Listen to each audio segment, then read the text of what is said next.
Welcome to Influential Entrepreneurs, bringing you interviews with elite business leaders and experts, sharing tips and strategies for elevating your business to the next level. Here's your host, Mike Saunders.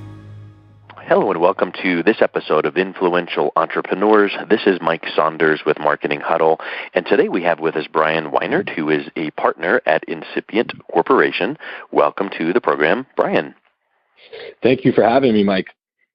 Hey, so give me a little bit of background on yourself and what led you down the entrepreneurial path. Did that bug start selling lemonade at the lemonade stand, or was it a family tradition? And then let's just kind of jump into what you do there at Incipient. Of course, yeah, love to. So I think my entrepreneurial spirit was, as most have it kind of deep in you, and you find it at different times at a younger age. Most of my influences were really my parents at an early age. Both worked really hard. My mom was an early marketing director at Duracell. Later on in life, I became her main priority. And then my dad was a 27-year FDNY firefighter in the city, but on the side always did carpentry work, building decks, and kind of running his own business that way. So early on, I kind of had those influences that led to me, being in Boy Scouts and kind of implementing some leadership there and doing the hustle of selling the popcorns and candy for fundraisers. As well as, most other entrepreneurs have the stories of making the flyer to, rake neighbors' yards, plow their driveways, and offer any other services that can make you a buck. Yeah, that's awesome. It really is a mindset, isn't it? I mean, it's a modeling with your parents, like you mentioned. It's a mindset, and I think that's really huge. So tell us a little bit about Incipient. What is it that you do?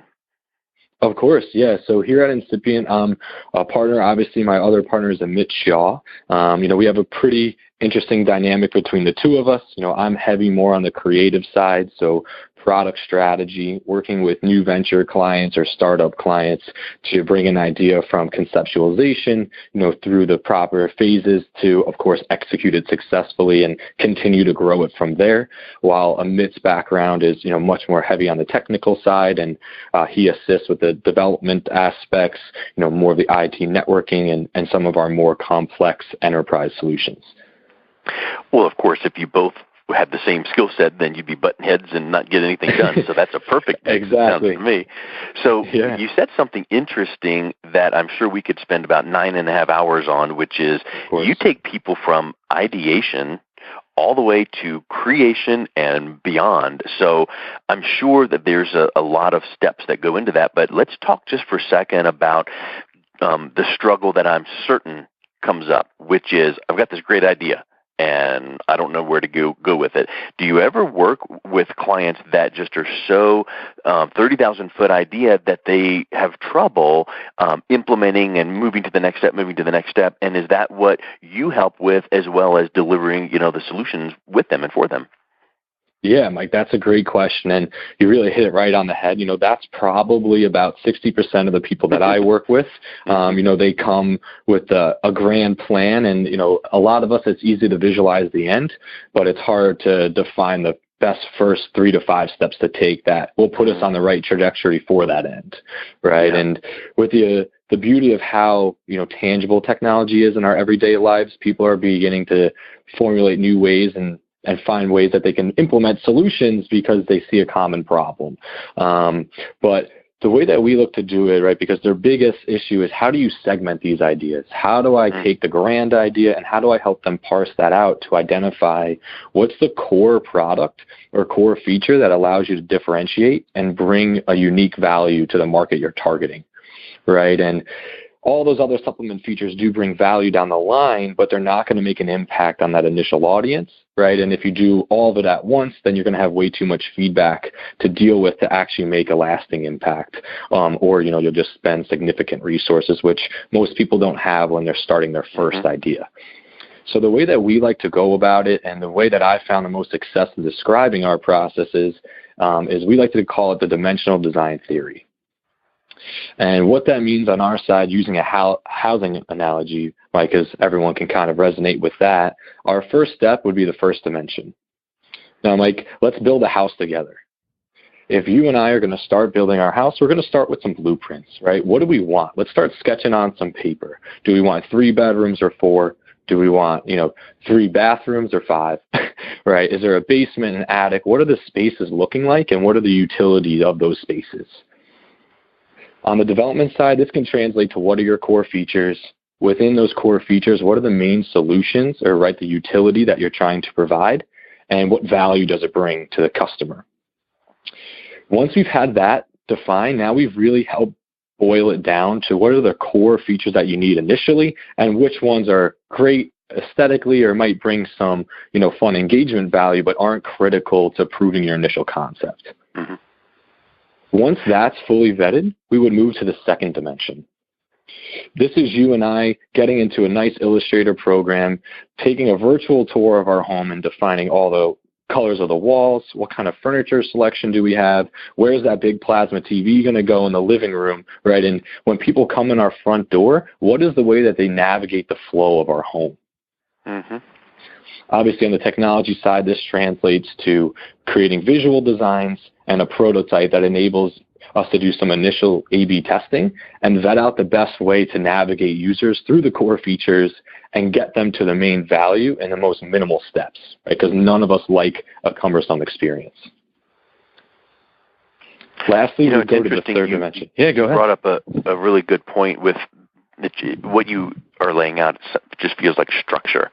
And the point that I was making with people not knowing the steps to take, I would suspect that some people, if you said, well, what do you feel about, this piece of it, they would still have some fuzziness or like, I just don't know, I just have this really good idea. But it sounds to me like when you're walking them through what you just said and then say, okay, now let's back up and start at step 1. And you start saying, okay, tell me about X and this first point.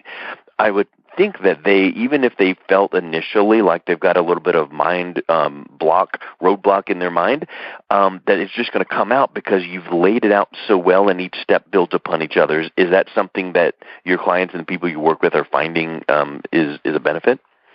Yeah, because what's easy to see is the biggest thing that we're aiming to do for our clients, right, is effectively translate their business goal. Right? What is the problem that they're trying to solve and translate that to technical requirements?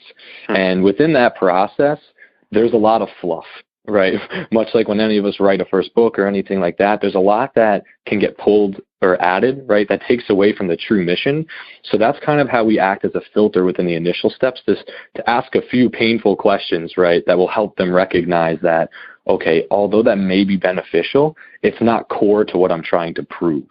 Right. And when you're developing your initial product, you want to spend as little money on assumptions, right? And just validate the initial concept. And then from there, utilize that audience, right, to properly conform your product and continue to grow it around some of their direct needs that they most often communicate. And people spend too much time trying to polish the perfect product where, you'll really end up reworking at least 10 to 20% of it. Yeah, that brings up an interesting point because, with MVP, minimum viable product, great, we've heard of that, we love it, I know you use that, that's what you're mentioning. But where do you advise a client that, we've got the MVP, it's out there, and now we're listening to our audience, and oh my word, they're saying that they would like to see this and have this, and then you feel like you're running around like a chicken with your head cut off because you're trying to listen to the audience because that's what I'm supposed to do, but this audience is telling me things that are kind of getting me off track, but you don't realize it until it's too late. So where do you guide these clients that might be facing that to keep them on point? Yeah, no, that's a very valid question, right? Just like anything else in life, it's all about balance. And that's really where the third dimension comes in for, not that they're non-technical, but even the less experienced clients, the third dimension is where we really differentiate ourselves, and we call it the service dimension, right? Mm-hmm. Now, Mike, if you and I did the first two perfectly, that means you and I have found a great location and we've built a beautiful house. Now, the only issue is we forgot to determine where's the plumbing coming from. Do we have electricity? What about hot water? And can we get cable? Right. So now we have a beautiful interface, right, or looking product, but it's not functionable. So within this phase is where we help them determine all those things and, provide the fixed costs for that. So the only reason I'm circling back to this point is because essentially what comes out of this phase is what does their phase 1, phase 2, phase 3 look like from their perspective? And once you release that phase 1, the balancing act that you have to do is, let's look at our phase 2. Where did we think we could start to bring more value as we grew the product? And what feedback are we getting from the clients, right, or the customers? And where is the balance between those two in which we can conform maybe 2 to 3 points to the clients, but still bring some of the core product values that we feel will differentiate us as we grow? Because, of course, consumers are only one perspective, and they're more of the engagement perspective, but they're also not able to look at your business or know you well enough to understand what your true mission and goal is. And most often in your initial phase, that's not as transparent as it is when you're, in version 4 or 5. Yeah, that's a really, really good point. I mean, and it sounds to me like when you're coming up alongside a client, working with them through this process, it's kind of like you're riding a kid riding a bike, and you're kind of running alongside, and you took the training wheels off, and now they're ready, and you let go, and okay, great, you've done that, but they could have never done it without your help. So what do you think is a really important mindset for startups and entrepreneurs, given what you're talking about here? Because I think that you could lay this out in the design theory and all of these things you're mentioning, and it might not resonate until you have that correct approach with your mindset. Yeah, no, it's a very good point. And, most often where you can't just jump in, right? So the two things that I would say is simplicity and speed, right? But the third variable that's extremely critical in that is patience. And as contradictory as that is, that's the life of an entrepreneur and the life of anyone that develops a product. It's how can I move fast, right, to market, but at the same time ensure that I'm being patient in the decisions that I'm making for the initial steps of the product, so that I'm not moving too quick and then have to rework some things. So that mindset of simplicity, and really what we first do in our very first meeting with the clients is tell us what problem that you're solving in one sentence. Right? And most often it's way more than one sentence, right? It's usually a 3 or 5 minute explanation. And by continuing to help them trim the fat off of what is the core problem, right, or what's their core mission of their product, that really helps them start that simplicity mindset of what is critical to proving my concept and what's just cool, right, in the market, or I think just brings that aesthetic value, but is not critical to proving what I'm seeking to build in the future. And with that level of simplicity, you gain a lot more clarity. And, I think that it is a pretty good saying that the most complex problems are always solved with simplicity, right? Because then you can scale up to the complex part. But if you really just focus on that, you can kind of lay a lot of tripwires for yourself, and then you really don't know where true north is. It reminds me of that saying you might have heard from Bruce Lee. He goes, I'm not afraid of the guy that knows 10,000 punches. I'm afraid of the guy that knows one punch and has practiced it 10,000 times. So, you can have a bunch of bells and whistles and features, but have a core foundation that just works and solves that problem, and then later have an iteration which has a little bit extra this or that, as need be. But I think your point is very well made, which is be really good and keep it simple and have it do what it says it needs to do. Yeah, exactly. And and for a lot of the listeners, Mike, right, sometimes they see all the big technology solutions, right? Facebook, Snapchat, Instagram, these things are social solutions. They're much, much different than some of the simple solutions that have been very successful, for example, like Calendarly. Right? Simple problem. You and I are trying to schedule a great time to chat and bring value to the audiences, right? But we can't find a good time on our schedules that match.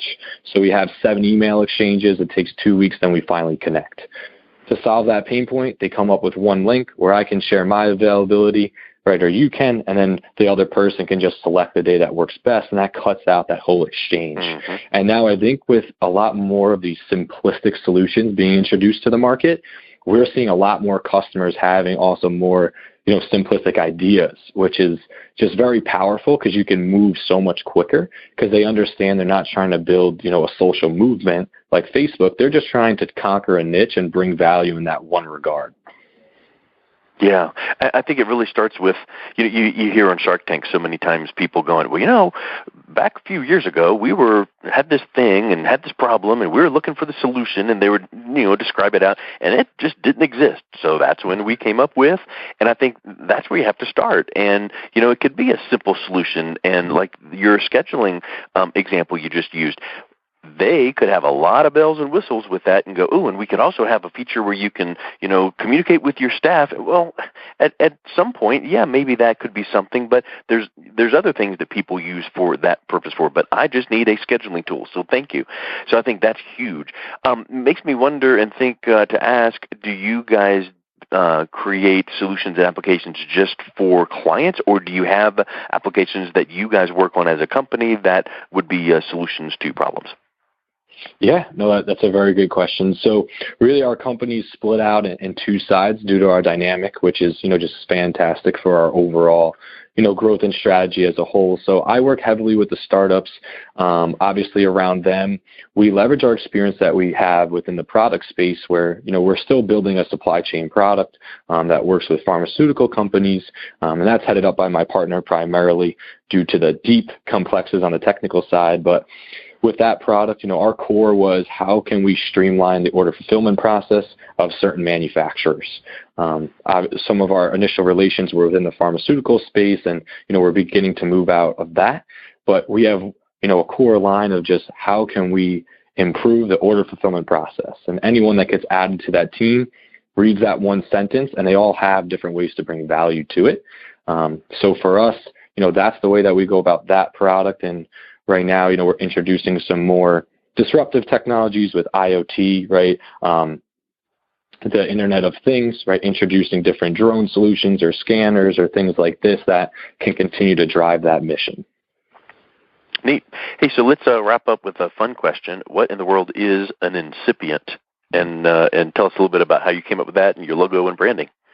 Oh, perfect. This is my favorite question always. So, like I mentioned, my father has a deep history, actually 3 generations deep of FDNY. And when we were trying to come up with a name for a company, you want it to be about growth, you want it to be about stability, but you don't want to put the word apps in it, right? Because apps is just too widely known. So incipient actually means the start or the development of growth. My father's inclination came from his firefighter background, and the incipient stage of a fire is obviously the start or the beginning of a fire, right, and the growth of that fire. So we thought that resonated really well because we already had the slogan applications for growth, but we didn't have a good name for it. So those kind of went together. And then outside of that, the yin and yang element around our I is really about my partner Amit and I's personas and how different we are within our company. And I actually just put out a really recent article on, the power of the complementary power of oppositional skills, right? And people need to understand that it's great and it's always easy to collaborate with people that are the same. But the issue is you can't bring unique perspectives. And sometimes those different lenses is where you end up bringing the most value. And Amit and I have seen that a lot throughout our processes and working with our clients. I always look from the user perspective and how people are engaging and how I can scale the product on the market side. And he's always looking what complexities do we have in development? What better solutions can we bring? And, with the newest technologies, how can we implement those to help our customers grow? I love it. I love stories behind the reason behind a brand or an email address even or a website name. And so I love that a lot. In fact, it just is even more powerful when you can intertwine and weave that into an initial conversation with someone to go, that's really interesting. So I love that a whole lot. Hey, so let's wrap up with if someone is interested in connecting with you to see, could you help them with, I've got this idea, I think it could be great. Where could it go? What would be a great way for them to reach out and connect with you? Yeah, so obviously our website's incipientcorp.com. Any of the social channels are at Incipient Corp. So please feel free to reach out to us there. And any of our team members or myself will get back to you right away and look forward to hearing any of your ideas. Perfect. Well, thank you so much, Bryan. It was wonderful getting to know you and hearing about your company. Thank you for your time, Mike. It's been great. You've been listening to Influential Entrepreneurs with Mike Saunders. To learn more about the resources mentioned on today's show or listen to past episodes, visit www.influentialentrepreneursradio.com.